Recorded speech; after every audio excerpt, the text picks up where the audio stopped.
balance, quad, formation, sideline, and just passing.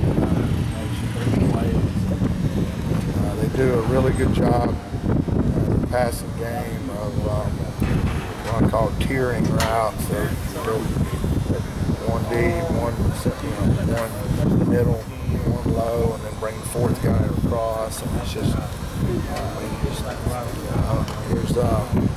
they've got a lot of answers. And, I know Fairchild, Steve, when he was at Colorado State many years ago. And, I don't know. I'm sure it's his. But there's some stuff that I've seen other teams do. But that's the main thing. The other part is their running back. They got two great running backs. Really 25 is just phenomenal. We've been going against him for years now. We have a lot of respect for him. He does a great job of finding the crease. And their receivers are just giants.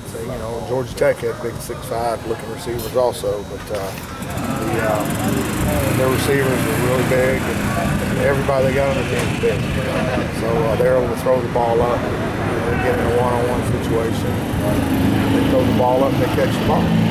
So they're a different team than we played. They've really, I think, shored up some pass protection stuff. Really having a hard time, schematically finding something that we can, feel like we can get a niche. We kind of had something last year, but they really got that squared away. And I don't know if it's personnel or scheme. There's going to be really a challenge to match up just size and strength and running back, and just really a challenge with the schematics too. Last week you said your team was in a really bad place and that you guys desperately needed a win. Have you been able to tell a momentum shift around here? Yes and no. I think the players feel better about things, and they got to feel a little better. I mean, we defensively we weren't world beaters, but with a minute and a half or something to go in the half, Georgia Tech had 10 points. And, we had a true freshman. We had one issue on the boundary, and they got about 40 yards, and they got going and they scored. But second half, obviously, we had 1 3 and out, and a couple of those 2-point conversion stops. The positives take from it. All that being said, win does help now. It's so much better. It gives them some hope. Hopefully it gives them a little bit of energy. I know we were extremely bruised up, particularly the guys in the perimeter that took on about 40 or 50 cut blocks, last week. I mean, we're still not hurt, but we're still not fresh yet. So hopefully by the end of the week we'll be. And so a lot of it's going to be energy. What team wants it the most, and the energy level that which team plays with. That's who's going to win the game. You've had a lot of success against them in the last 2 years. Can you pull anything out of that to kind of help the guys? Well, I tell you, we've watched, and nobody really ever knows what coaches do, but we watched every snap of every game. We've gone back and gone over things that we've done right, done wrong. This year, last year,